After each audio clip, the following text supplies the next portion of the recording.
Yeah, my name is Tommy White. I'm the director of the Valoric Center for Entrepreneurship, Kogod professor, MBA alumni, and a recovering entrepreneur.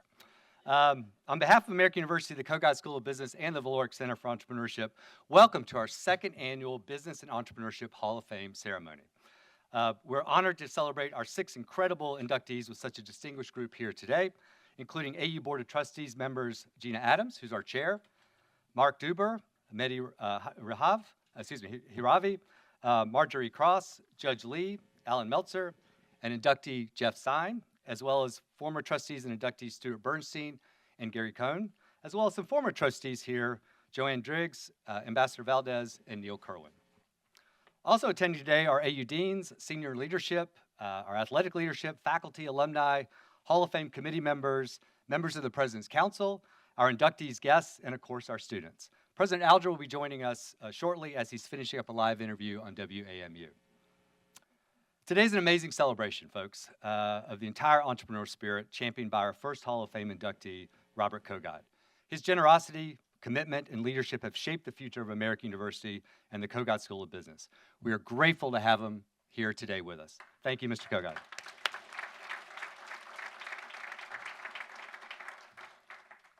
In the same spirit, Gary Valoric, an AU Kogod graduate, embraces Kogod's mission to cultivate future business leaders with an entrepreneurial mindset.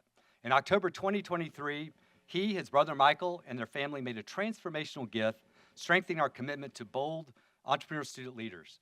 Our entrepreneurship program became the Valoric Center for Entrepreneurship. Gary is also the visionary in creating the Business and Entrepreneurship Hall of Fame. Gary, thank you so much.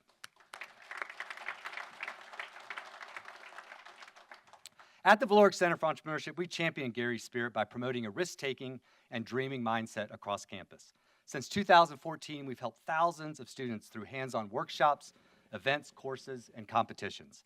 Our business incubator has launched over 150 student ventures, generating tens of millions of dollars in revenue, and our new Eagle Venture Seed Fund lets students invest in early-stage startup companies. We are all about experiential learning. Our entrepreneurship program has been recognized. We are ranked 7th nationally among universities under 10,000 students, our first time we've ever been ranked in the top 10 this year. Several student entrepreneurs, founders, and entrepreneurship scholarship winners, athletes, and campus leaders and recent alumni are with us today. I'd like for them to stand up and be recognized. So all of our students, please, come on, let's go. Stand up.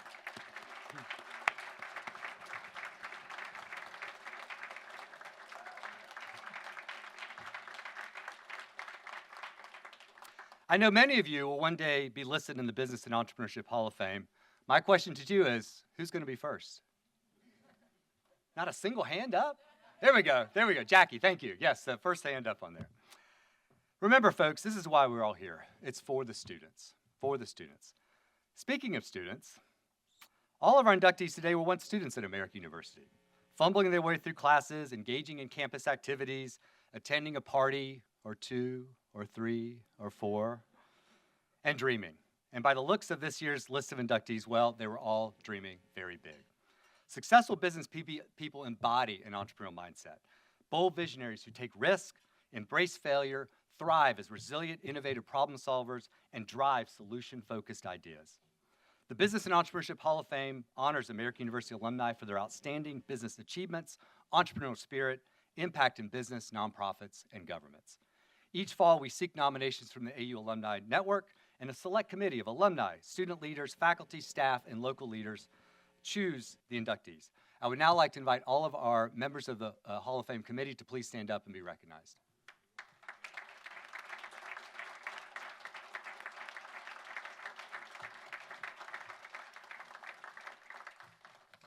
Each inductee will be honored by having their name displayed on the Hall of Fame wall in the Harris Lounge of the Kogod School of Business, listed in our digital Hall of Fame on our website, and by receiving today an engraved medallion. It is within this spirit that we announce our inductees into the 2025 Business and Entrepreneurship Hall of Fame. Our inductees include Steve Shapiro, who's going to be introduced by Daniel Vogel, Assistant Director of the Valoric Center for Entrepreneurship, Jeff Sine, introduced by AU President Emeritus Neil Kerwin, Ambassador Stuart Bernstein, introduced by former Chair of the AU Board of Trustees Mark Duber, Michael Rosenberg, introduced by Dave Marchek, Dean of the Kogod School of Business, Susan Zirinsky, introduced by Marion Goins, the Dean of the School of Communications, and Gary Cohn, introduced by Gary Valoric, our namesake here today. We'll induct the first 3 individuals, and we'll take a short break for the meal transition, and then we'll continue on with the programming from that. So with that, I now would like to invite Daniel Vogels to the podium to introduce Steve Shapiro.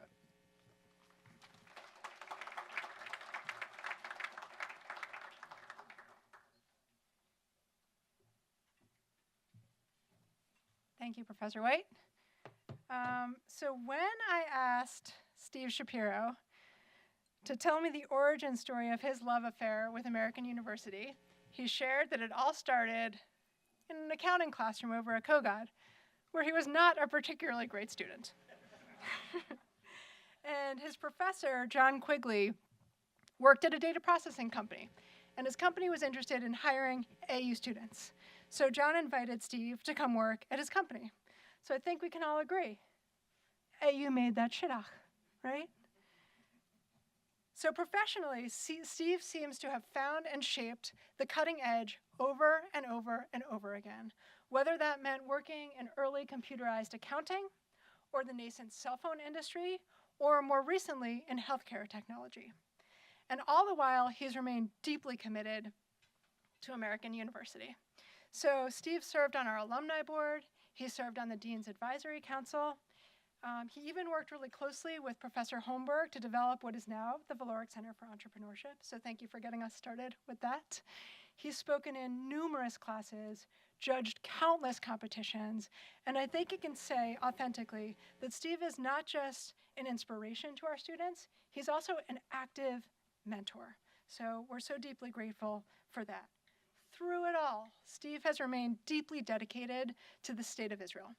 So he's really been instrumental in Israel's National Startup Incubator program, where he's taken bold risks on aspiring entrepreneurs, not only working hard to prepare them to succeed, but connecting some of them with the healthcare industry's largest players to bring some of that money into Israel's entrepreneurial ecosystem. So I'd love for you to join me in welcoming and congratulating a man who really embodies the notion of innovation and the power of the entrepreneurial mindset, Steve Shapiro.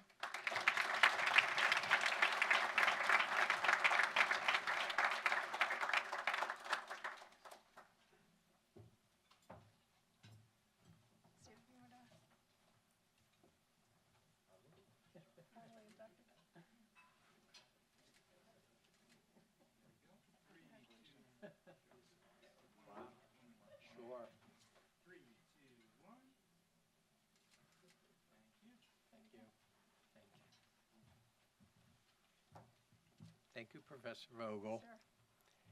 And also, I have to give thanks to the selection committee. I stand before you today deeply honored, yet humbled, to be recognized with such an esteemed group of leaders and change makers. Today marks a personal milestone and a reminder of the incredible journey that brought me here. I was born to a middle-class family in Washington, D.C., not far from here, where hard work was not an option, it was a way of life. Our father owned a liquor store. We all had to pitch in to make it work. Early lessons I learned of resilience, the importance of family and hard work remain with me today. When I was in high school, I had a passion for music, and I was in the AU band and did a bunch of stuff here in music also. But in high school, I wanted to join the U.S. Army Band. And my father, who had dropped out of school at 7th grade to help support his large family, wanted me to be a professional and insisted that I major in accounting. So my journey started here at American University, where my auditing professor, John Quigley, recruited George Whitehouse, who is right over here, and myself to work for Hughes Computer Systems, a startup which was later purchased by ADP. George went into sales and I went into operations. George and I studied for the CPA exam and failed in our early attempts. Then I went in the Army Reserves, and George was drafted and went to Vietnam. I waited for George to return, where finally together we passed the CPA exam. George and I were on the cutting edge of computerized accounting systems back when we used punch cards. You know, a lot of great memories. In fact, how many of you today still outsource your payroll to like Paychex, ADP, Payroll Network? Okay, so we had an effect. Then in the middle 80s, I made a transformation into the cellular phone industry when cell phones were installed in a car with a heavy transceiver in the trunk and a squiggly antenna on the windshield. Some of you remember that. How many of you still use cell phones today? Okay, I'm sure all of you do. So I managed properties in Ohio where we had an exit to Verizon, what is now Verizon, and a cash transaction for over $1 billion to our stockholders. I moved to Puerto Rico and managed properties in Puerto Rico and the USVI. I made sure every associate was part of our stock option plan. There we had, again, an all-cash transaction exit to AT&T for $850 million. Then the Affordable Care Act came out, and again, I moved into a different space, which was healthcare. And how many of you care about your health? Okay. So today I am a co-founder of eHealth Ventures. We are an Israeli venture capital firm that's put strategic money into startups in the digital health space. Just this month, we were named for the third year in a row the leading Israeli venture capital fund in healthcare. So I learned many lessons on the way. And for the young entrepreneurs here, I hope there's a few, I would like to share some of those. So first, bet on yourself, take the calculated risks, and seize the opportunities, even if they're beyond your reach. And don't be afraid to fail. Failure is not the opposite of success. Failure is part of the journey to achieve it. So through my involvement at American University, I learned the joy of giving back. Meeting with brilliant students, alumni like Alan Meltzer, and also Mark Duber, who's here, and many others, with professors like Tommy White and Danielle Vogel, and also with Michael Brenner. I'd like to, he runs the Israel Studies Group. I'm very close with Michael. So I wouldn't be standing here if it wasn't for the team members, the hundreds and hundreds of team members I worked through my journey. We've always been on cutting edge technology, and we've always exceeded expectations to customers, to stockholders, and it's been a real honor. We did what many said was the impossible. I'd like to thank my wife, Susie, who's right over there, our 6 children, 8 grandchildren, right? Our siblings, our in-laws, and nieces and nephews. Without them, it's been so valuable to me, inspiration, believing in me, and confidence in me.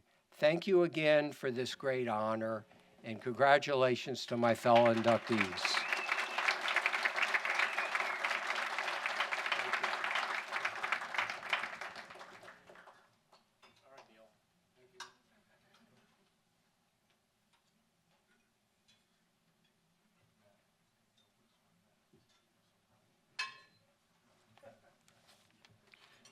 I was told to tell everyone, first and foremost, that you can begin eating. I would add noiselessly. It's my pleasure to introduce Jeff Sine, a Hall of Fame inductee. Jeff received his Bachelor of Arts degree at American University, but perhaps surprisingly in the School of International Service. He decided upon graduation that a legal career was in his future and had all the qualifications to attend American University's Washington College of Law. However, in a stunning lapse of judgment, he chose instead to enroll at USC. I can only speculate on the motivations behind that. It may have had something to do with a suppressed desire to get in the movies. But in any event, he somehow gathered himself and overcame this self-inflicted wound and joined Cromwell, one of the leading law firms in America. From that point on, Jeff held positions of increasing responsibility, visibility, and importance in banking, at UBS, Morgan Stanley, and his entrepreneurial drive ultimately led him to co-found Rain with Joe Ravitch. Under his leadership, Rain has grown into a firm of 175, probably more today, professionals, emerging as a genuine force in the areas of technology, media, entertainment, and sports. Among the many successful engagements, too many to mention here, and the relationships he's engendered are SoftBank, Sprint T-Mobile mergers, the sale of the Chelsea Football Club in the Premier League, Vice Media, DraftKings, and Steve Ballmer's acquisition of the Los Angeles Clippers. Yet with the extraordinary demands on his experience and his expertise while leading Rain, Jeff has found the time to devote and contribute service and leadership to the arts and education, including being the co-founder and chair of Ithaca, on the board of, chair of the board now of the Public Broadcasting System, service on the board of the Educational Testing Service, and perhaps more important of all, chair and still trustee of his alma mater, American University. 4 AU presidents have benefited from his knowledge and judgment, and apparently that's not enough because he's also a 3-time Tony Award winner as a producer. The acting may not have worked out, but apparently producing did. As chair of our board, during a sizable piece of my time as president, I had the great advantage of his creativity, his unshakable integrity, his high expectations, and ambitions for our institution. Like others in this room, he held us accountable when he thought our aim was too low.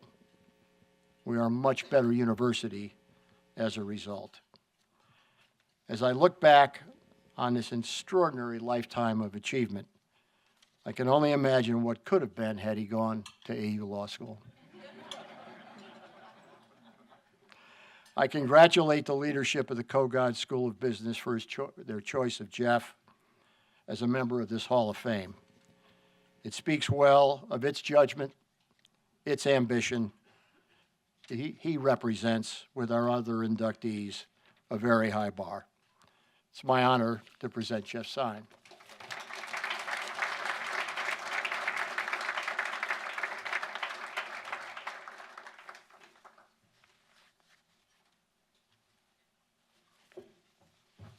You got personal injury insurance?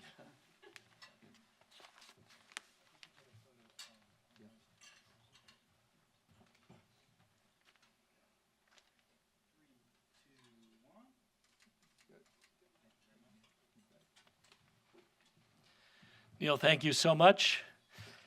I thought this was a test of Anne, which they give to sommeliers, but almost. I can still dream. But no, this is wonderful. I am very proud to be an AU alum. I'm very proud to be here with all of you.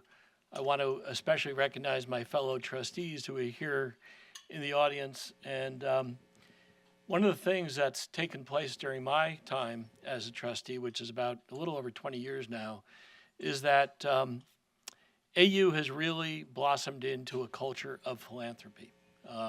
Courtney Searles is here. She and I and many others were very involved in the last campaign. And we're very proud that this transformation has taken place. Obviously, Bob Kogod, who's here, kind of led the way. You were a trailblazer in naming the Kogod School. But I think you'll be glad to know that that culture has really taken shape, and it really is part of the fabric of this place. And I really thank my fellow trustees. I thank all the alums. And for the students who are here, we've also, I hope, created some expectations for what you're going to do as you go out into the world and build your careers. One thing I wanted to say is that what I took out of AU is maybe a little bit different than what Stephen took. For me, it was kind of just a journey of exploration, of getting to know myself, which a lot of people do in college. It's the value of a liberal arts degree. And when I think back on the professors that still stay with me in terms of what I learned from them and saw from them, I think of an SAS professor, Samuel Sharp, who was a Nuremberg prosecutor. I think of Valerie French, who was in the history department, I think, but she taught a course about medieval literature. I remember Heloise Abelard, and maybe that had something to do with my Broadway career. And I remember Albert Mott from the SIS, who taught the history of Western civilization, which I don't think we do that anymore, do we, Lou? But these are all things that had no obvious career connectivity for me because I didn't have an obvious career. I took the State Department Foreign Service test. I passed it. It wasn't that easy. But then I decided to, as Neil said, I decided to go to law school. And I figured maybe I'll be an ambassador someday, and better off to start at that level than at the other level. So that was the pitch. And we have an ambassador here in the audience, Stuart Bernstein, who you'll hear from next. So you can tell us about that path, Stuart. So for me, AU was really a journey of discovery. I remember I used to get the course catalog and thought it was like the most amazing sort of a menu in a great restaurant where you could choose from almost anything. I remember, I don't think they do this anymore, there was an April Fool's catalog they had one year, which that was an Eagle innovation where they had Meet Mr. Sun was one of the courses. Remember, we had a good time with that. But the real catalog was even better because it really was kind of an opening into a brand new world where you got to discover things. So the other thing I got to discover while I was at AU was I discovered DC. I worked for a senator who was on Capitol Hill for only one term. I worked for Ralph Nader for something called the Congress Project. I worked for a group called Members of Congress for Peace Through Law, and that was a tasting menu, just kind of seeing what the government was like and understanding some of the connectivity. I worked for Henry Kissinger for a little while when he was National Security Advisor. And I was there in the audience when he got promoted by Nixon to be the Secretary of State. And believe it or not, and I know it's hard to believe at this point, he was actually considered to be a sex symbol. He married a woman named Nancy McGinnis, who was I think fashion editor or style editor at the Washington Post, a very social person. And anyway, they asked him, the press loved this guy, and they said, Dr. Kissinger, what can we call you now? And he said, I will not stand on ceremony. You may simply call me Your Excellency. And and they loved it. They loved the guy. So I had a lot of wonderful experiences. And, that more than anything else is why I'm grateful to AU. My next round of experience started when I was a board member much later. Neil told you about my professional career, which I won't bother you with. But, in AU, I joined at a very difficult time when our last president was having some issues. Some of you may remember, and if you don't remember, that's fine. I'm not going to tell you. But thank God we got Neil Kerwin as the person to sort of take us out of that, and then Sylvia, and now Jonathan. So I think the leadership here has been exceptional, and we're standing in a building that is due to that leadership, to the generosity. The Kogod School is another example, the Science Center, the law school. I mean, it's everywhere. The Duber Hall over here, Cassell Hall. The amount of transformation of this campus has been breathtaking just during my time on the board. And that's due to this culture of philanthropy that I started with. So the last thing I want to do is thank my family. 2 of my 4 children are here. My oldest, Jonathan, my youngest, my youngest son. We have a younger daughter. And they're here, and they're always here for me, so thank you.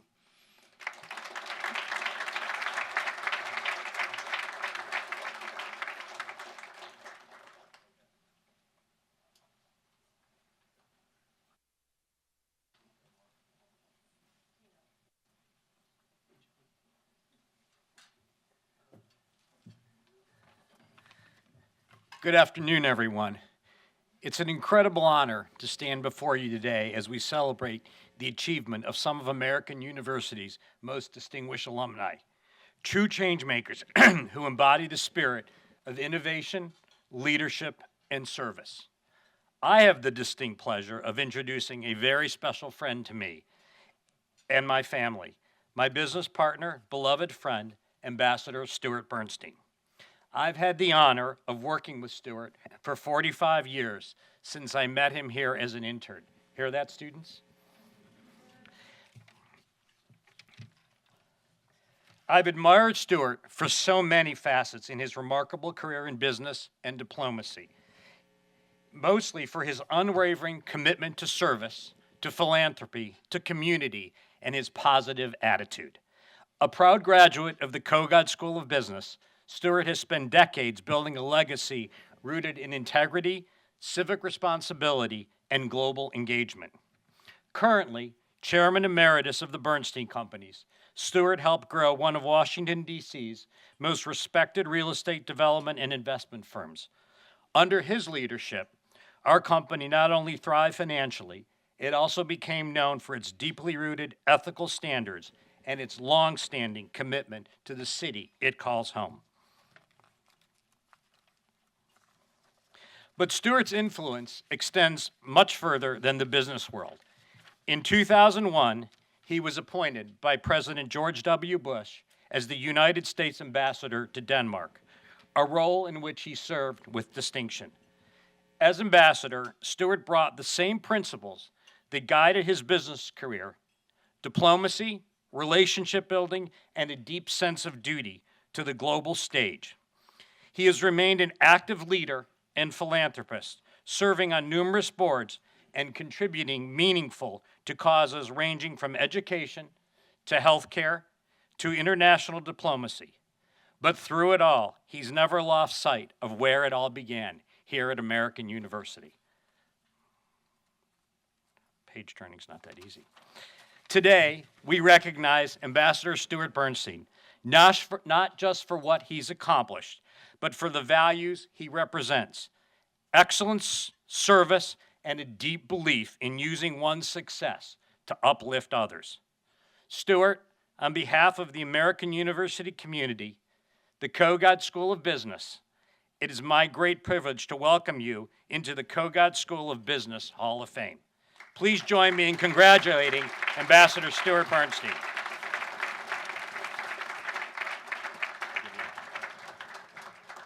I was told not to mess his hair up when I did this, by the way. How'd I do? Thank you, buddy. Oh, we're supposed to do a picture.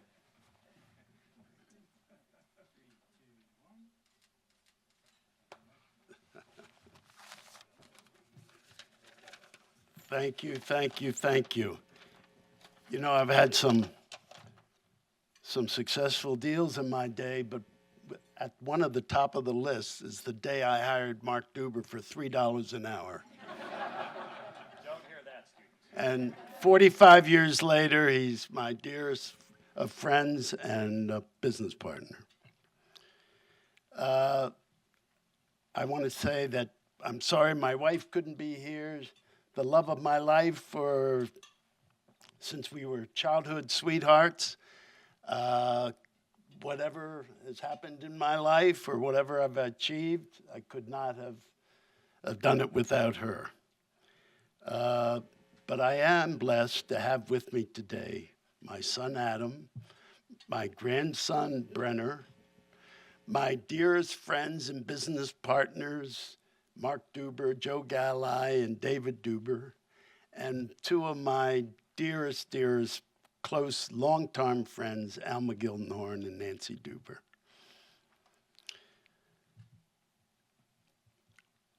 There are many reasons why this award is special to me.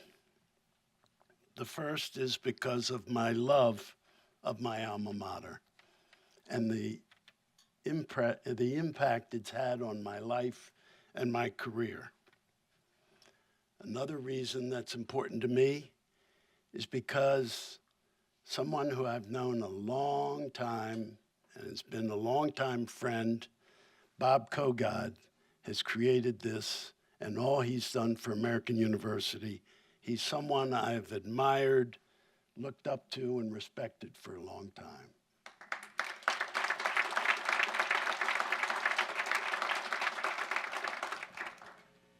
Another important reason for me is to set an example for my children, grandchildren, and great-grandchildren. Blessed to have 3 children, 11 grandchildren, and 14 great-grandchildren. It's important for them to know the importance of being involved, of giving back, being a leader in your community. My family history in real estate starts with my grandfather, Benjamin Bernstein. He owned an Army-Navy surplus store on Pennsylvania Avenue. With his brother, where the FBI building, he sold it and took his money and invested 5 houses and rented them out.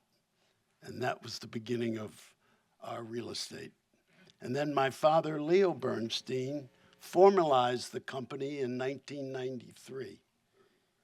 33, thank you. What did I say, 93? Thank you, 1933. And then in 59, I took over. And then in 2001, when I went to Denmark to serve my country, my son Adam took over. And a couple years ago, my grandson Brenner joined the company. So we've got a history that I'm very proud of. I was a freshman at Michigan State University, and in spring term, my father came out and said, he had a general real estate business. I sold off the insurance department. I sold off the sales department. I still have this property management business. You always said you wanted to be in real estate. Come back to Washington, go to school, finish up here, and take over the business. He had bought a title insurance company, and on the board was the dean of the American University Business School, Nathan Bailey. And he became a mentor, a good friend, and had a major impact on my career. And speaking of making a difference, I'm so proud and feel so blessed that our new dean, Dean Dave Merchick, is taking over the Kogod School and putting it on the map like it's never been. And our school will be referred to when they talk about Wharton and Harvard and the Michigan School. And thank you, Dave, for your leadership.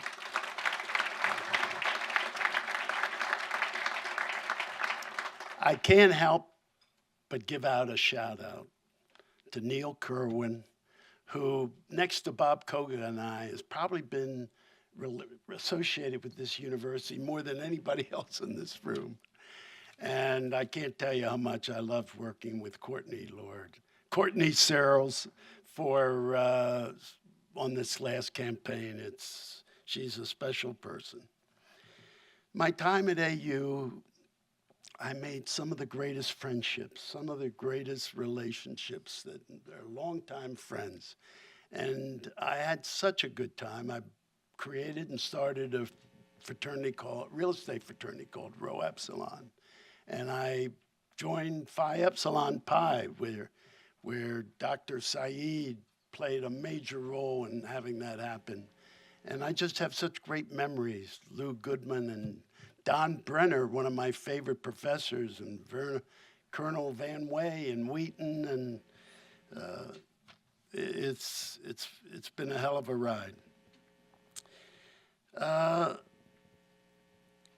career in real estate, when I graduated, I had a little office, 4 employees, managing some of my father's properties and some people's properties that other people owned.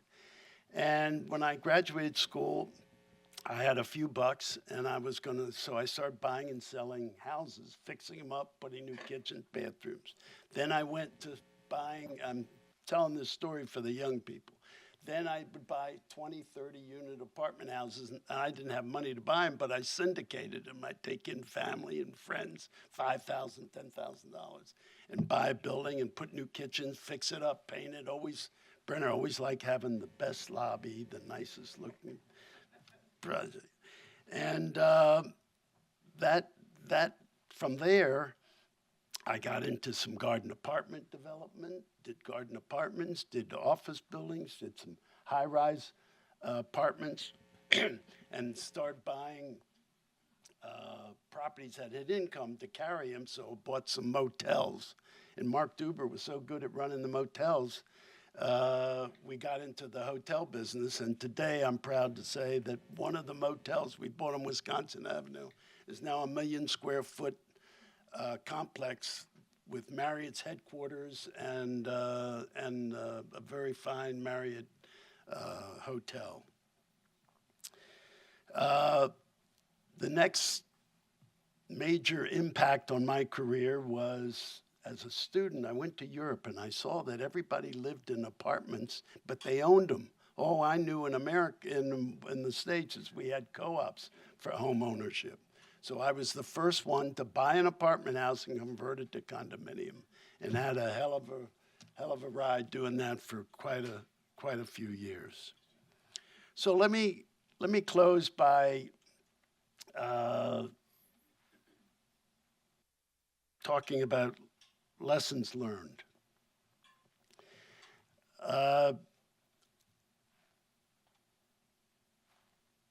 And some advice for the young people.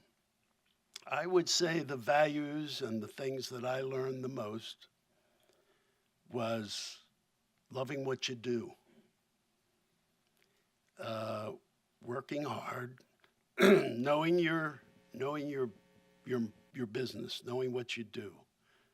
I took pride in knowing what Bob Kogod was building down the street, or what his company was doing, and not that I could compete with him, for God's sakes. But integrity, character, how you conduct yourself, your reputation, these are things that I find so very important.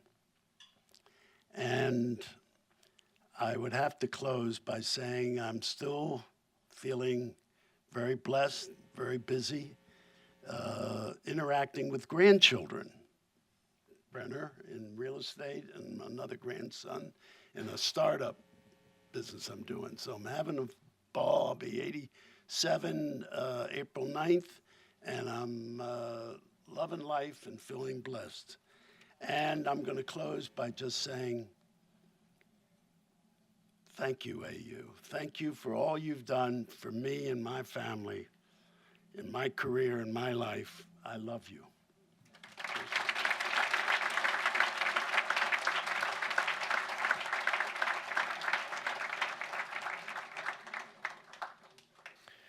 I want to recognize a few other people here. If the following people could stand up when I say their name.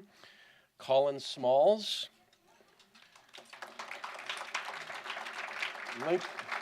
Lincoln Ball. Matt Rogers. Where's Matt? Okay. Keith Bird. Matt Parker. Ike Tate, Jackie Manuel, and then the man himself, Dwayne Simpkins.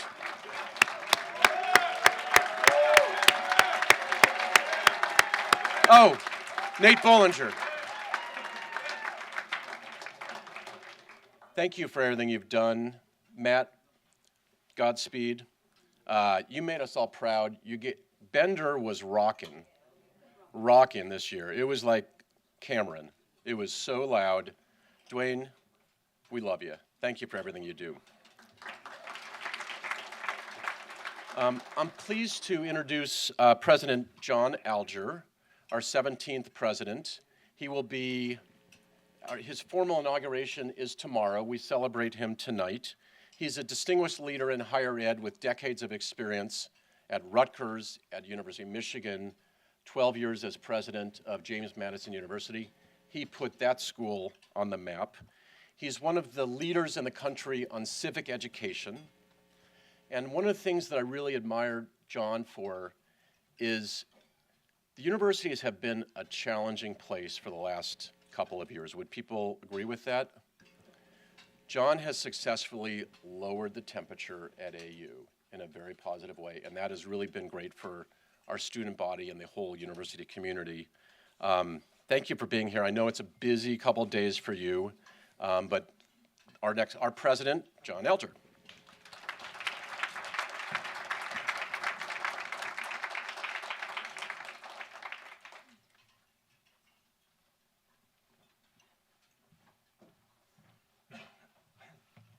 Good afternoon, everybody.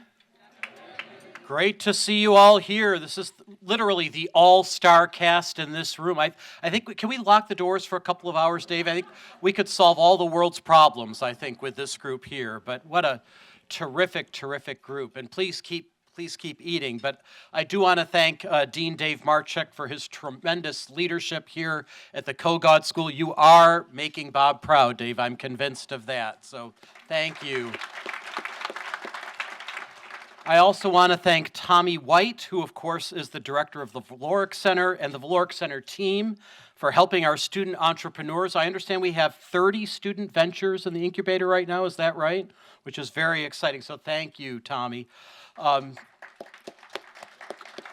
My wife could not be here today, but that's one of her passions, is working on entrepreneurship with our students. So really, really excited to have you here.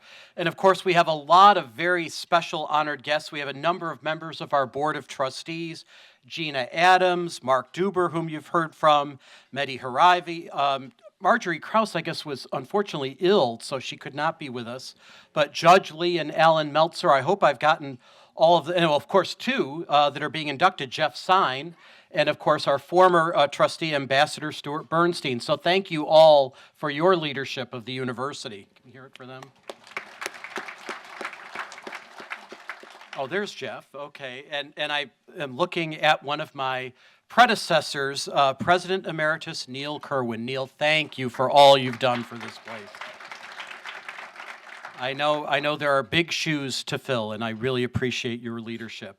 I also want to thank Gary and Michael Valoric for their incredible transformational gift that created the Valoric Center for Entrepreneurship, and also for the vision in creating the Hall of Fame. So thank you, guys. You also, of course, have heard about Bob Kogod. I had the privilege of getting to meet with Bob and Arlene in their home, and what a thrill to have you here, Bob. It really makes this event come to life. So thank you, thank you, thank you on behalf of the university.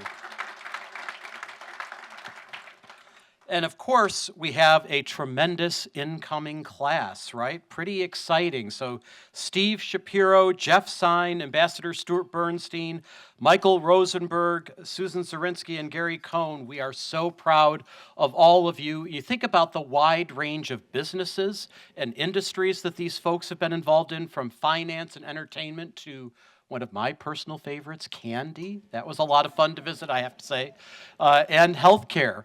And they have worked with or formed some of the largest companies in the world. So some of them even started, I understand, ventures in their AU dorm rooms. That's pretty exciting. So who knows what's going on right now as we speak. But I'm glad, I hope our current students are getting to hear some of these stories and get some inspiration from the people around them. But there is, I think, a common theme that unites these folks. When you think about the ability, obviously all of them are highly intelligent and hardworking, but also the innovation, the creativity, the hustle, and the perseverance, right? It was not always easy. These folks will tell you it's not like everything just fell into their laps. They worked hard over many years to achieve their success. And I hope that our students and all of us can take courage from that, can take inspiration from that, and to realize that it does require a lot of hard work and sticking to it. And that's what we are seeing and hearing about today. And of course, it didn't hurt that they got an AU education, right? That we hope played a large part in the success that we're hearing about today. And one other quick thing I should note is that the inductees represent not just Kogod School graduates, but from across the university. And that's another great example, and Dave has been a leader in this, working across the schools and across the disciplines here at the university. And that's something that's really important to me. So you're going to hear more about that as we go forward, because the grand challenges of the 21st century can't be solved by any one discipline alone. And so I'm really delighted to see that. So I should mention tomorrow there's another event on campus. I hope some of you will be here for my installation as the 16th president of American University. Thank you for that. And I will talk about one of my favorite phrases that I always share at commencements and orientations, and that is I encourage our students to dream big.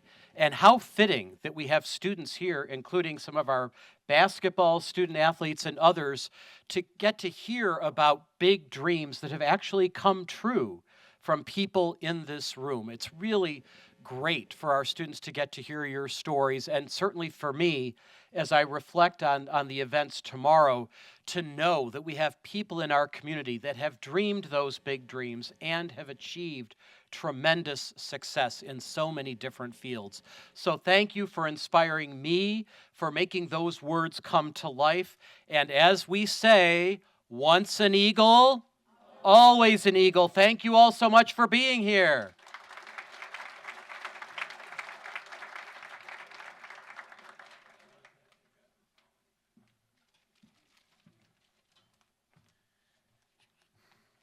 It's a privilege to introduce and tell you the story of Michael Rosenberg. One of the highlights of my time as dean has been getting to know Michael. Let me tell you his story. So his parents and grandparents, can you all hear me? All right? Yeah. Is that better? His parents and grandparents came to the United States a couple months before Kristallnacht, the fateful day in 1938 in Germany when over 1,400 synagogues were burned and destroyed, and thousands of Jewish-owned businesses. And his parents lived a classic immigrant story. His dad became a candy importer, and one of the most important aspects of any immigrant's life is education. So Michael came to AU. He was fraternity brothers with Mark Duber, and he became an entrepreneur. He actually started his business here in Anderson Hall. Anybody else live in Anderson Hall here? Yes. Okay. With $150. It was called Promotion in Motion. And his idea was to put advertising billboards on trucks and drive them around and advertise for companies, Promotion in Motion.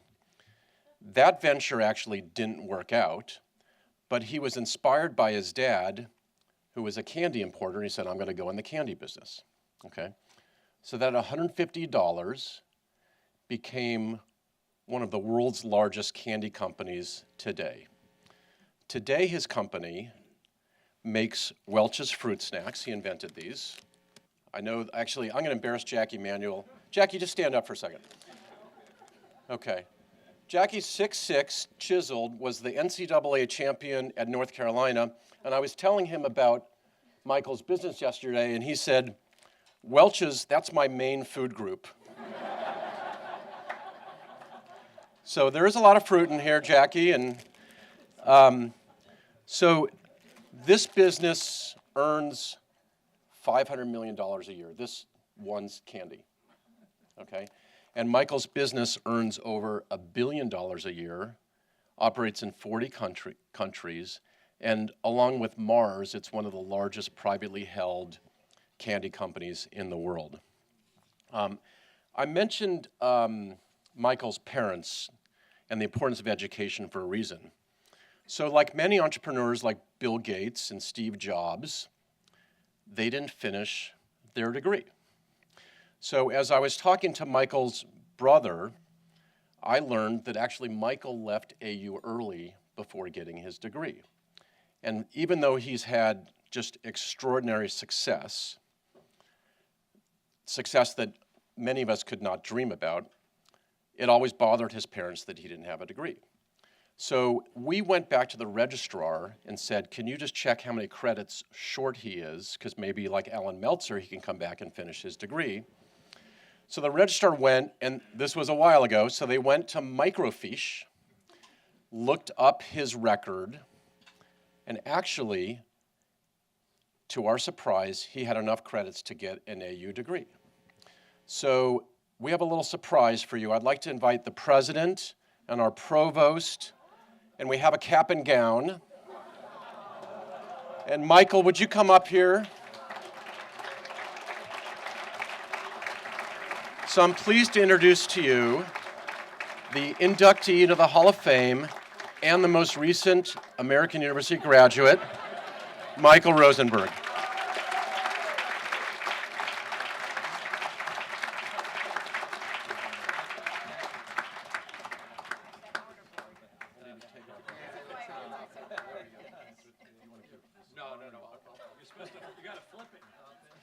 Yeah, he's got to flip it. Somebody hold this for you. Thank you so much. Thank you. Congratulations. Thank you so much. And if you have extra of these, just give it to Jackie. Okay? Oh, wait, actually, wait. Oh, yeah. Thank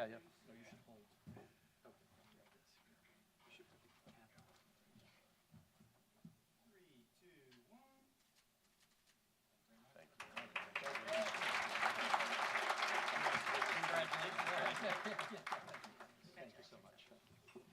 Well, thank you and good afternoon. That was quite a surprise.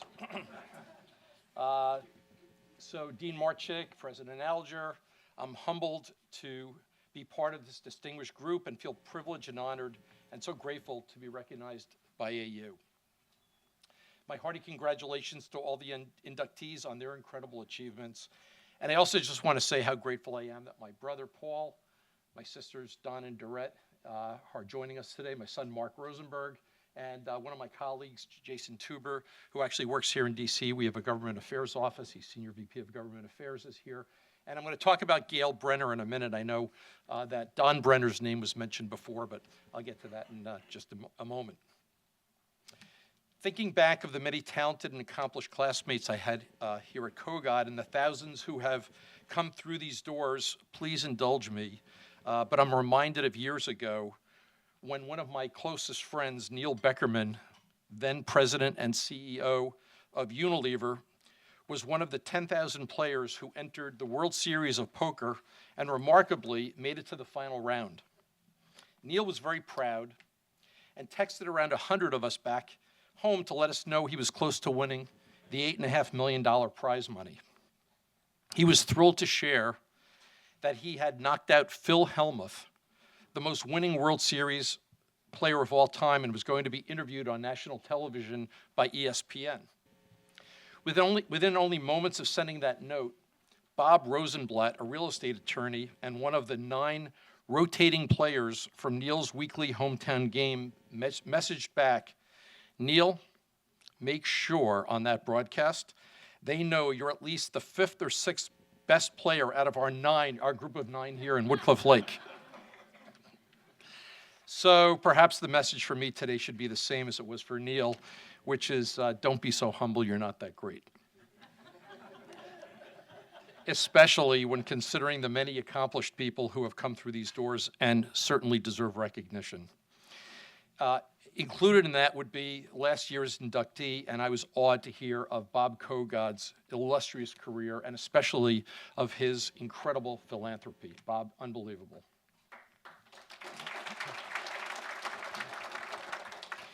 So it is true, I started with only $150 from my dorm room here on campus, and my simple goal back then was to make a few dollars, to buy a tank of gas, and maybe take a girl out on a date. I never thought the journey I started off on at that time could ever evolve into a multinational company of our scope or scale. Had I known, I probably would have put in $250. But similar to most people venturing into the unknown, I had some early support and some very good fortune. At the top of that list of godsends and support was Dr. Donald Brenner, my business law professor, and I know that Stuart talked about him earlier, who was here at Kogod for 46 years and went on to become department chair and acting Kogod dean. Aside from being a dynamic leader and teacher, it was Don who I repeatedly leaned on in those early years when I couldn't afford to pay attorneys, needed legal counsel, and was trying to make sure I stayed on the straight and narrow. He would invite me to come downtown to see him at his law offices, or he would see me on campus. He never told me he was too busy. He never charged me any fees or looked to be compensated in any way. His only ask was that I keep him posted on how I was doing.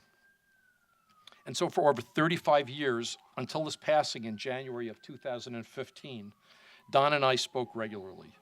He was always elated to hear how that fledgling little business started right here in Anderson Hall continuously and exponentially grew.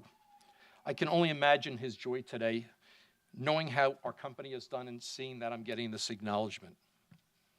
In fact, his beloved widow, Gail, who I still stay in touch with after all these years, is my guest here today, and she told me she wouldn't miss this. Gail?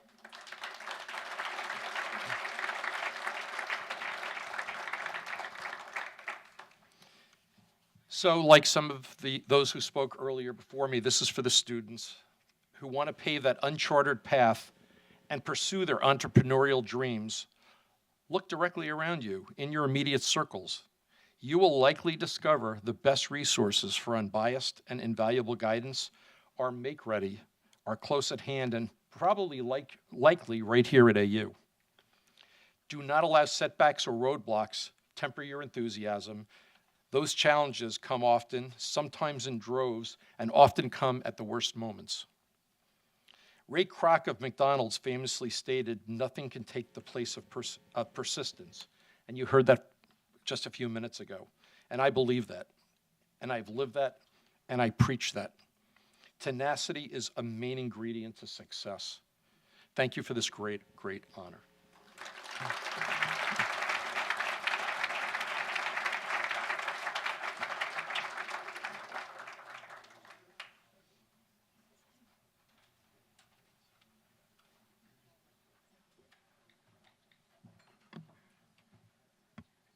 Good afternoon. I am Marnell Niles Goins, the Dean of the School of Communication.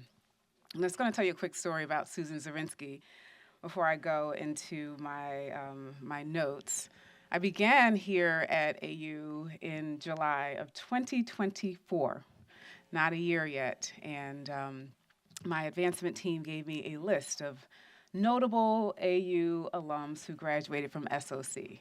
And they said, give them a call, introduce yourself. But don't worry, they're so busy, they won't answer. You can follow up with an email or leave a voice message. I called Z. She answered. Hello, this is Z. And she was on her way to a meeting, but she so graciously took the time in the middle of a busy day to answer my call and to pour into a new dean. And for that, I am grateful.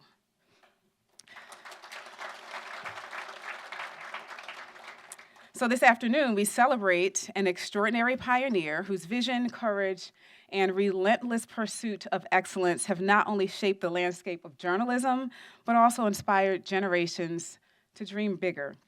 Susan Zirinsky is a graduate of AU School of Communication. Her name is synonymous with journalistic integrity and innovation. She has shattered glass ceilings as the first woman president to serve as president of CBS News, a role which she currently holds, and a role where she has championed truth and raised the bar for storytellers that resonate with millions. In the industry, she's known as being the fixer, and if you have not met her, you will know why once you get to have a conversation with her. She's a person you call when you need help, from mentoring a college student to speaking and inspiring a new dean of the School of Communication, to turning organizational chaos and uncertainty into calmness and direction. Susan is it. From her early days at AU, where she first took her steps in the world of journalism, to her groundbreaking leadership at See It Now Studios, she has embodied the kind, bold, creative risk-taking that defines the spirit of AU. Another quick story, I'll say, when you and I met in New York in person, I was really impressed by your, I think she was your administrative assistant. And I took a couple of moments to speak with her. She said that she served as Z's intern a couple years ago and changed her career trajectory so that she could work for Z full time. If that doesn't tell you the type of mentor and person she is, not just in terms of industry, but in terms of how she relates to students and to mentees, again, talk to her afterward and you'll be really inspired. Her work has illuminated the truth in moments of crises, including 9/11, and it has empowered not just women, but everyone in media, and redefined how stories are told. Her legacy is one of resilience and a commitment to making a difference that I have been able to witness firsthand. The conversations she and I have discussed, have talked about, have included the state of the industry, scar tissue, surgery, as well as SOC as a whole. And she certainly represents the very best of American university through her boldness, her resilience, and her vision. But even more long-lasting is her kindness and her desire to selflessly create the next generation of industry leaders. 2 weeks ago, there were probably 20 students crammed into her office.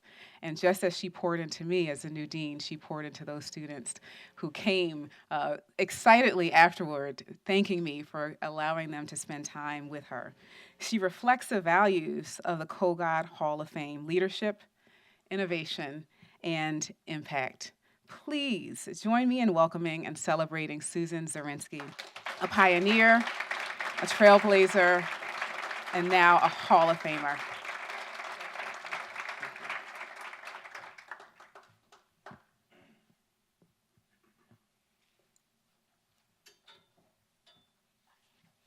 Congratulations. This year.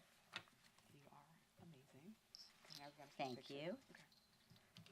Perfunctory picture. Thank you.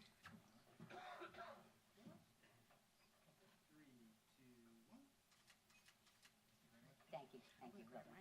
Okay, yeah, don't take my speech. I'm not going to take it. Let's do it down here. Prepare yourself for something very different than you've heard so far. And I am very honored to accept this gold medal, so it was worth falling off the uneven bars and breaking my leg. So I am very honored to be with such an esteemed group of leaders and people who have really made a difference, and to be recognized in this Hall of Fame. The journey I have taken is a bit different from the people you've heard from today. I've never been called chairman, CEO, co-founder, but never say never. One small correction, that I was the first woman to be the president of CBS News, but I agreed to do it for 2 years because I knew that was not the job for me. I won't go into the reasons why. Scan back a couple of years, certain issues with certain men in power. I was the only human left standing. After the 2 years, I was very excited because CBS and Paramount wanted to start an unscripted studio. And what does that mean? That means producing for the network, producing documentaries, producing things that really mattered and had impact. For a moment, I want to start at where I am right now and not yet how I got here. And as the dean did say correctly, I am the president of See It Now Studios. Our name is originally a series by Edward R. Murrow, one of the most respected journalists of all time. These specials, the See It Now specials, had at their core speaking truth to power, regardless of the consequences. It's interesting, a bit timely that George Clooney has a play just opened on Broadway, which is Edward R. Murrow's story called Good Night and Good Luck. It tells the story of standing up for truth, whatever the consequences. The documentaries we've produced, yes, we do our share of true crime. I've never met a true crime I didn't love, but we really do have some very impactful docs. I worked with Sean Penn on a documentary on the Ukraine. He was very committed. It was a spectacular doc, if I do say so myself. He was with President Zirinsky the night that war broke out in his bunker. A doc called We Will Dance Again on the October 7th, 2023 attack on the Nova Film Festival. I actually kept thinking this isn't a political statement because it is a record of history. We told it through survivors, but never in my career have I ever been able to tell the story from both sides because all of the kids and people who were there were filming on their phones, but we got hold of the Hamas video, which was stunning and frightening because we were able, especially in one bomb shelter, we were able to see the Hamas cameras, body cams, dash cams, and the kids inside this bomb shelter with their phones. So we saw both sides as one 27-year-old kept throwing the grenades out of the bomb shelter, and then they would put more back in. It's actually the bomb shelter that the young man, Hirsch Poland Goldberg, I hope I didn't flip his name, was in. So, and this year, coming in September, even though we're finished, we are doing a documentary called Bodyguard of Lies, which is a Churchill statement. And it tells the 20-year war of the debacle in Afghanistan. And it is very powerful, and I'm excited to say we're opening at the Tribeca Film Festival, and then it will be on television. So, in addition to running the documentary studio, I was asked about 2 months ago to take on a job that I suggested that the news division needed. Mindful, never suggest a job that doesn't exist. So I am, as an interim, in the job of executive editor of CBS News. It didn't exist. It was my idea, and now I'm stuck with it. Not forever. I spell out the word interim every chance I get to George Cheeks, head of CBS. What does that mean? I work with our standards unit, and my job is to make sure everything, and I mean everything that comes out of CBS News, is fair and balanced. And if you don't think that's a hardship right now, see me after class. I am responsible. Everything from every story out of 60 Minutes, Sunday morning, evening news, morning news, everything has to be balanced. I pulled a piece from the evening news about 2 weeks ago at 5:30 in the afternoon, a 3.5-minute piece, because it wasn't fair. It wasn't a legal problem. Once you put your fanny in a chair, we can use that interview. But the piece as a whole had other issues, which I won't go into at this moment. I pulled it, and I did not look back. I may be an enemy of the people right now at CBS, but I don't care. I even have to look at the anchor copy, questions for controversial guests, headlines for social media posts. And if you're young enough, you know that a headline in a social post can kill you. So I'm very vigilant about that. I consider this job, while interim, did I mention the word interim? I'm going to be blunt. I have now called myself, I am a bomb-sniffing dog, or a leftover human shield from Saddam Hussein. And no, I don't get to sleep. As a news organization, despite all the pressures that we CBS are under, what pressures?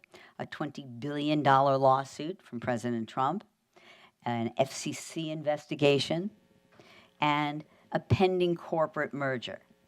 I'd call that interesting times. My mantra, really, to be sort of straight ahead is Be curious, not incredulous. That will help you on a path. So far, I haven't succeeded with anybody at CBS, but I'm working on it. The biggest challenge I face at CBS as an executive editor is keeping people fair-minded and unbalanced, because we've never been through anything like this. There was a little bit during the Nixon administration, but not like this. But that does not mean we are not tough-minded. We really are at a point where we not only need to defend truth-telling. Truth to power is journalism's role in accountability at every turn, but we actually keep needing to define it for our own people. I think everyone in this room knows that democracy cannot exist without a free press. We need, frankly, to introduce our country to itself, something that I feel very committed to doing. So what led me to where I am today? When I was at AU, I wanted to be a film director, feature film director in Hollywood. And I took some film courses, and I took a course, a writing course, a journalism course, with a professor named Ed Bliss. Ed Bliss was Walter Cronkite's editor. So he had had a tremendous career. As a matter of fact, if you know the footage where Walter announces that John F. Kennedy has died, Ed Bliss is right over his shoulder. Well, I went in to talk to Ed Bliss, and he called me in, and I sat there patiently, and he took a piece of paper that was like folded up, like really small, and I sat there as he unfolded the piece of paper, and he said, I know you're thinking of film and maybe journalism, and as he unfolded the piece of paper, he said, I think you might want to think of a different route. He said, this may be the worst thing I've ever seen written in my entire career. And I said, Professor Bliss, would now be a bad time to tell you I just got a part-time job at CBS? The rest is history. And when he would come into the Washington Bureau and bring kids for a tour, he'd say, don't always believe what I say. If you want something, go for it. She's an example. I began working at CBS part-time in the Washington Bureau. I'd hired 2 weeks after the Watergate break-in. Put your pencils down, stop trying to figure out how old I am. So, and if you don't know what Watergate is, come see me after class. So the assignment editor, I was in the newsroom alone, Saturday night. Where else would I be? In the bars with my roommates from AU? No. They were there. But all of a sudden, the bells of the wire machine started to go off. If you don't know what that is, you can join my after class.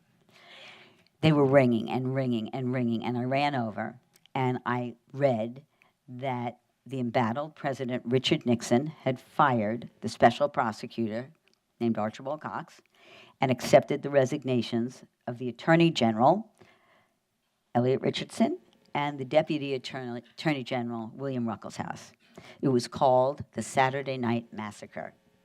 It stemmed from an inquiry into a very deciding event, a notorious event in June of '72, which was the break-in at the Watergate complex, in which 5 Nixon operatives were caught trying to bug the Democratic National Committee. I had my epiphany. Hollywood would have to find its other director. I saw the power of the press. I saw the intimidation of the press trying to speak truth to power. But in the end, truth did win. The result was the resignation of a president and many of his top White House aides in jail. I knew what I wanted to do. Journalism, television journalism, as a visual medium, because I knew the impact would be undeniable. I do have some advice for future leaders, no matter if you're wherever you are. I get up earlier and go to bed later than any human being I know. I don't want to miss anything. Fact 2, you can't have it all. You have to accept that. There'll be compromises in family, in child raising, and in your job. I know for a fact that I'm never the smartest person in the room. And I listen to others, and I embrace their ideas, and I give them credit. as best as you can, never stray from your moral compass of what's right, what's truth. Be transparent. And most importantly, no is hello. I have learned many key lessons, and part of it was my AU foundation. Embrace everything. Things I wasn't accustomed to at AU, I embraced. Traveling with Jimmy Carter once, around a Christmas time, we were coming into what was Americus, Georgia, the next town over from Plains, and I saw a sign on the highway, and it said, "Welcome, Susan Zirinsky, CBS News White House producer." And I went into you can't call it a hotel. I went into the, whatever it was, the Best Western, and I said to the manager, "What gives?" And he said, in his very southern accent, "Well, you're the first Jew we've had here for Christmas, so I wanted you to feel welcome." Embrace it. In Moscow once, with Diane Sawyer, when she was still at CBS, we were trying to secure an interview with Boris Yeltsin. It was the centerpiece of a documentary on the movement of the Soviet Union, still at that point. I was like lost. 2 hours, 2 interpreters. The room was like a football field. I was like, I don't know what I'm going to do, because if I fail, I've like ruined this entire documentary. Then I walked to my backpack. I pulled out an 8x10 glossy of Diane Sawyer. I walked up to Yeltsin's desk, and I slapped it on his desk, and I said, "This is who will be doing your interview." His face flushed, and he looked, and he goes, "Konechnya, da, interview arranged." So never think there isn't a solution to every problem. The other really important lesson, no matter what, never lose your humanity. During Tiananmen Square, which was the student revolution in China, uprising, I was running the CBS operation. There was one intellectual dissident that the Chinese were totally convinced was the instigator and was running the whole dynamic Tiananmen Square filled. It was a nightmare. And the Chinese were trying to arrest him. The military was ready to attack the square. They were staged right on Chang'an Avenue. A professor I knew called me, and he said, "Would you be willing to hide Fang Lizhe? Because I'm trying to get the American embassy to give him asylum." I did. New York kept calling to confirm that Fang Lizhe had been arrested by the Chinese government. I said, "I'll call you back in 10 minutes. I called back in 10 minutes because I thought that was a reasonable amount of time. And I said, "I can confirm that he has not been arrested by the Chinese government." I didn't finish the sentence, which was, "because he's in one of my rooms in the hotel here." But days later, the American embassy agreed to take him in. We delivered Fang Lizhe to the American embassy, where he would stay for 2 years until the Chinese and the Americans came to an agreement on asylum.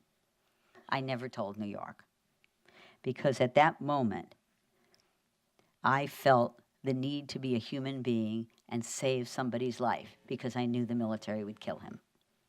He came to this country, became a professor at University of Michigan. Did I cross the line? Yeah. Did I look back? Never. No matter what your job is, corporate, inventing healthcare systems, changing the world, there'll be a decision that tests your humanity. And in truth, there's actually only one right answer. AU absolutely influenced my path. Thank you, Ed Bliss. I was working full-time because the professors at AU, I was offered a full-time job. I hadn't graduated my senior year. Every single one of them allowed me to do everything independently because they saw the opportunity, they saw the time, the historic time, and they all worked with me. It was a turning point for me. I was working and living in the dorm. I was chasing what was the biggest source for the Washington Post, Deep Throat. I was going to every garage in the Washington, Virginia, Maryland area. I would come back to Anderson Hall, where my roommates were just wandering back and puking their guts out, and I would want to tell them about the exciting time where I never found Deep Throat, and they didn't really care. AU absolutely had a large influence on my life. I want to make sure I didn't forget anything. We are living in historic times.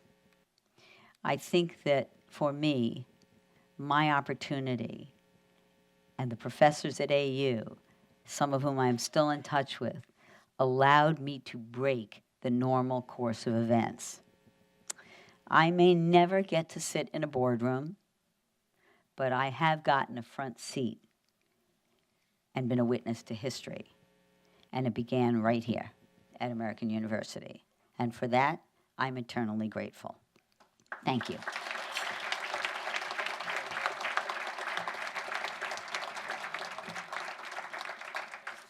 Now I'm going to make sure I didn't forget any of my stories. Nope. Okay, good to go. Thank you, guys.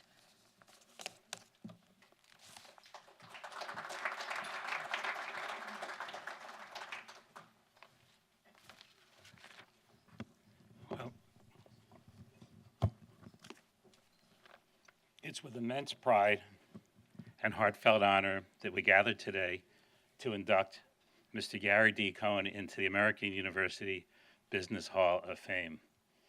No, I don't think I like this speech I read.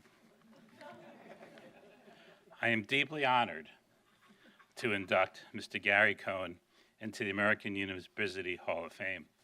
I don't like the long one, edited by ChatGPT.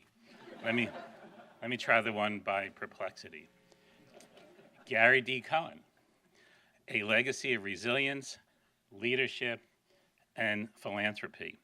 Gary D. Cohn's introduction into the Kogod School of Business Hall of Fame celebrates a life defined by relentless determination, transformation, leadership, and unwavering commitment to give back. But you know what?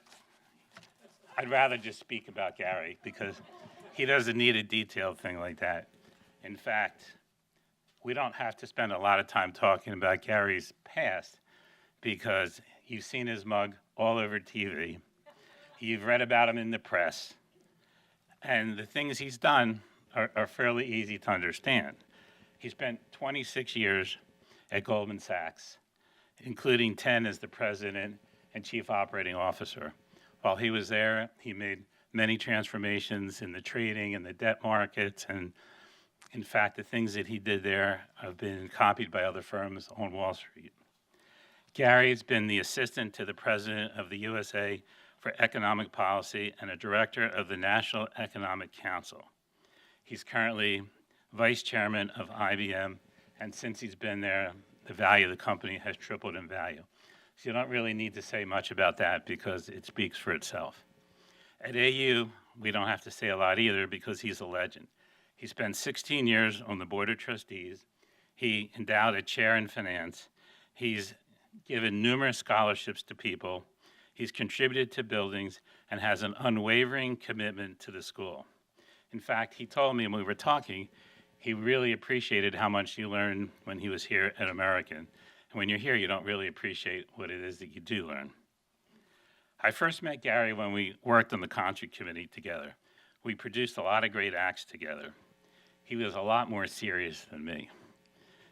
And in fact, Gary finished his degree in only 3 years.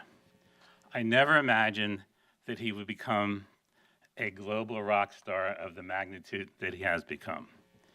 In fact, Gary's first job on Wall Street epitomizes his grit, determination, creativity, and ability to quickly adapt. Gary's first job on Wall Street was working on the COMEX as a trader, and he wanted to find a way to get to Wall Street, and he did. He took a cab ride.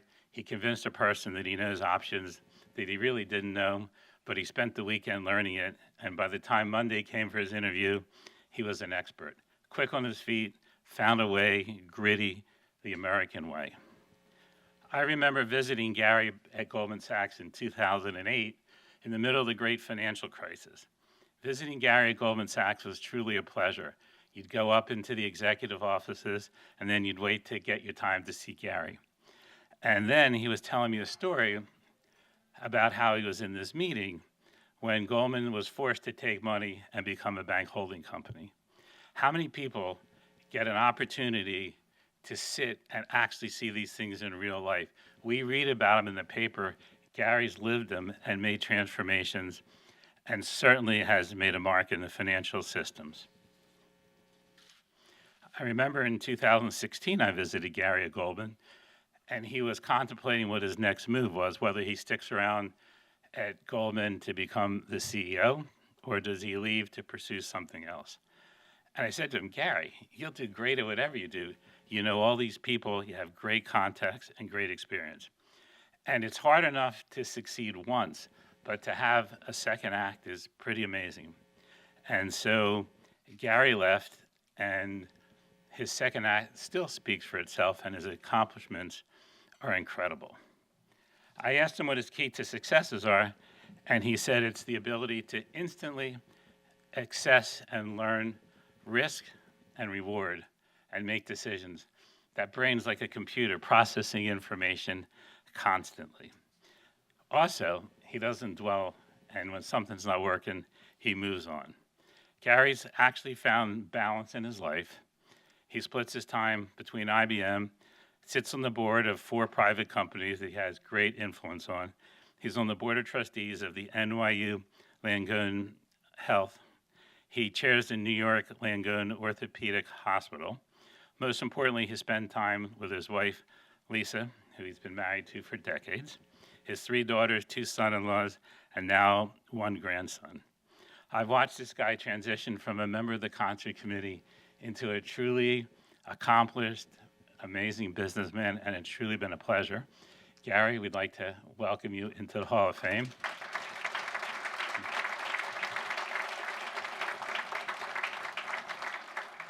And while we were doing that, I did promise him one thing, and that was I wouldn't mess his hair up when I give him his medal. You can mess my hair. You can mess my hair. No, I got to give you your medal. If you can find it, you can mess it.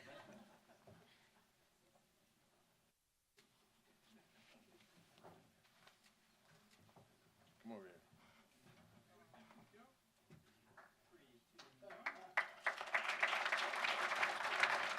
Stay right here. Stay right here. Stay right here. No, I need that. I need that prop. I need that prop. I need a stopwatch too, because I can talk for hours. Just teasing. Okay. Where do I start? Let's talk about AU and the fact that Gary got accepted to AU. Yes. The only place I got accepted. Well, first of all, I'm going to start with one rumor. So Mark Duber's been walking around the room telling everyone I came to AU because I came to visit him. We did go to the same high school. And I did come to visit Mark. And I did come to AU. And he thinks it's because I came here and visited him and had a great time. Mark, for 47 years, I've allowed you to tell that story. And you know what? It's going to end today. The reason I came to AU, it's the only place that accepted me. You know, President Bush, giving a commencement address, once said, for those of you that got A's, congratulations. And for those of you that got C's, you can be President of the United States. I think Gary and I represent the guys that got C's. As Gary said, let's try this again. As Gary said, I was here 3 years, but between the two of us, we spent 8 years here. So the 2 Garys have 8 years at AU. So we did our job spending 8 years at AU together. So everyone else came up here with very nice typewritten speeches, and Gary came up here with this, and I came up here with this. So that just tells you what we are. Wait a minute, I did have the type ones. Yeah, but ChatGPT wrote those. No, I wrote it. ChatGPT wrote those. Edited them. Edited them, okay. So you can stand here if you want now. I'm probably done embarrassing you for a little bit. So thank you for everyone for being here today. Congratulations to the fellow inductees. To Bob Kogod, thank you for everything you've done. Thank you for this day. To the committee, thank you. To David Cohn, thank you, as my one other friend showing up here. To Gary, my other friend, thank you for showing up here. So, as Gary said, I had an interesting career. You know, I did leave AU without a job. and I don't know why I did that. I think I took the Because we didn't have a choice. well, Gary, I'm trying to make it sound a little better. C's get degrees. As I tell my kids, C's get degrees. So I left AU without a job, and I remember the first Monday I was home. My dad, who was I'm first generation college educated. My dad came in my bedroom on a Monday morning at 6 a.m. because he left for work at 6 a.m., threw the lights on and said, "What are you doing with the rest of your life?" And I said, "I think you're looking at it." And he said, "I don't think that's going to work. I just paid for college, and you need to do something with the rest of your life." And I said, "Okay, Dad, I'll go get a job." So I, Mr. Smartass as I went to like the local Cleveland headhunter and said, "I want to, I need to get a job because my dad thinks I need to get a job." And he says, "Well, we have absolutely nothing for you here," because I described a Wall Street job that I wanted, of course, in Cleveland. But he said, "I've got a friend that runs this business that United States Steel just bought." Lo and behold, by accident, I ended up getting a job for U.S. Steel. So I ended up in the funniest way possible selling aluminum siding and gutters for all of 8 months and realized this was not where my life was going.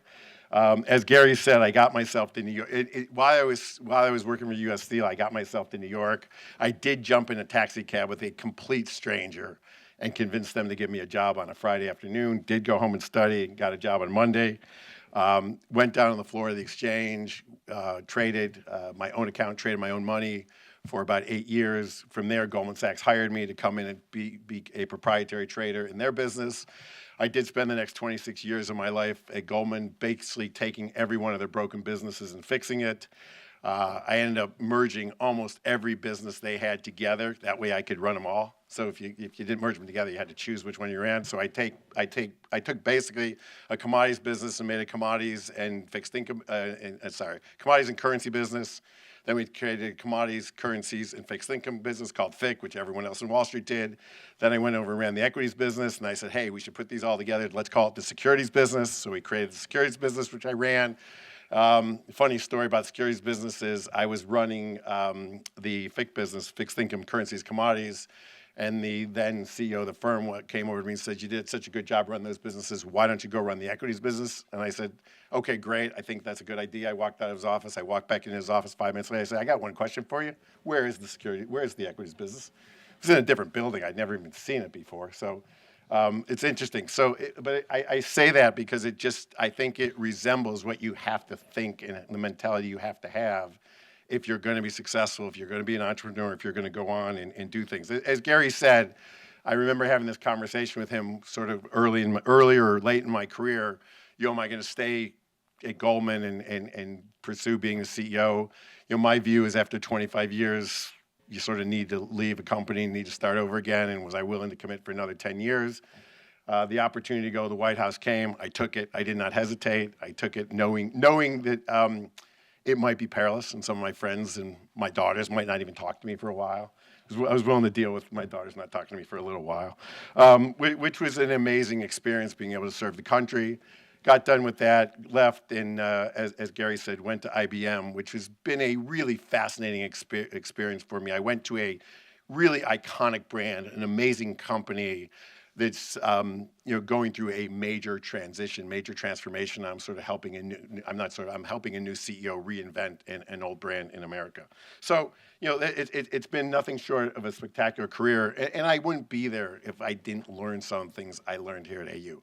I think what we really learn here is we learn how to be grown-ups. We learn how to interact with people. We learn how to be responsible for ourselves. It's a unique thing, and I said it outside on the interview. You come out of high school and you've got a completely regimented life. You get up early, you go to class.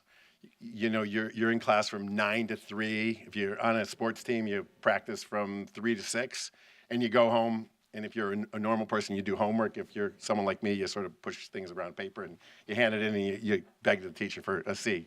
But that's your life, and that's really what you do. When you get to America or you get to college here, it's really kind of interesting because, and I say this to kids, so I'm dyslexic. I think everyone knows that.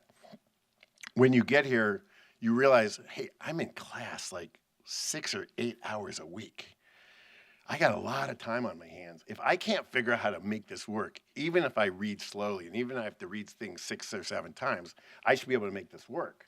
So you have to sort of reprogram yourself and say, hey, with all this time, how do I balance this equation? Because it would have been really easy to sleep till noon every day. It probably been easier to sleep till 4 o'clock and stay out all night, to be honest with you.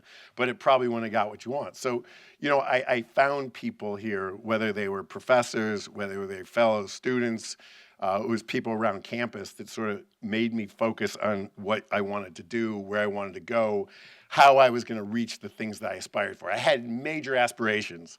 And they sort of allowed me to couple the aspirations and the drive with the reality of how you get there. And I think that was really important for me. So, I can never give back to what I got from here. And I think all of us who spoke here today talked about that. I think we all talked about, no fear of failing, take all the risks, work your butt off. And if at first you don't succeed, you're probably running about average. Get up and try it again, because if I had stopped at any time I failed, and I think most of the people in this room that did this, if they had stopped when they'd failed the first time, they wouldn't be here in this room. So again, thank you all. I wanted to stay under my time limit that I gave myself, and I'm under my time limit I gave myself. Thanks again, and I really appreciate this.